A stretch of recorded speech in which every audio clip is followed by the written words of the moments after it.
ভাই এবার তাহলে মেয়েকে ডাকি। 1 মিনিট। কি ভাই ছেলে মুখে টেপ মারছেন কেন? ও কথা পরে শুনেন, আপনার আমার বাড়ি ঘর দেখে এসছেন? হ্যাঁ দেখি এসছি। ছেলের সাথে কথাবার্তা বললেন? ছেলে নিশ্চয় বুবা না? না না, বুবা কেন হইতে যাবে? ব্যাস, তাহলে এবার মেয়েকে ডাকেন। আমাদের পছন্দ হলে একবার বিদ দিন খান ঠিক করে আশীর্বাদ করে বাড়ি যাবো। এই সোহেল জাবড়ি খেলে আসতে বল। ঠিক আছে বড়াব্বা। বস মা বস। নাম কি মা? Angel Tuhina queen. ফেসবুকের নাম না মা, আধার কার্ডের নাম বলো। তুহিনা খাতুন। বাহ, খুব ভালো নাম। ভাই মেয়ে আমাদের খুব পছন্দ। আপনাদের যদি এই বিয়েতে মত থাকে তাহলে আজকে আশীর্বাদ করে যাবো। কি বলছেন বলেন? আমার আবার আমাদের কি আছে, শুভ কাজে বেশি দেরি না করাই ভালো। লেন লেন আশীর্বাদ করে ফেলেন।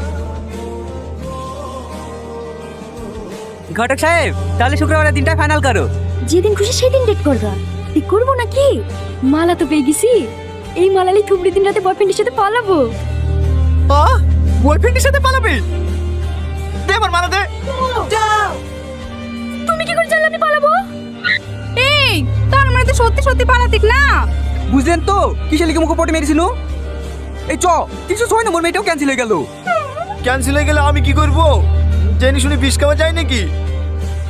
এর থেকে কত খারাপ খারাপ মেয়ের বিয়ে হয়েছে, লোকে সংসার করছে না নাকি? ওরা জানে না তাই করছে। মনে জেনে এরকম মেয়ের সাথে সংসার করে যায় নাকি? তা যাবে কেনে? তোর মনে তো সব শেষ করলো। চ মার চ, আমি এত লিখ মেয়ে দেখতে পারবো না।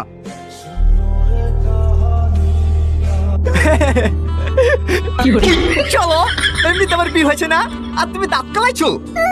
লেলে আর হাসছিনি শালা, যিনি এমন বর দিল শেষ পর্যন্ত মেয়ে খুঁজেই পাচ্ছিনি। দেখ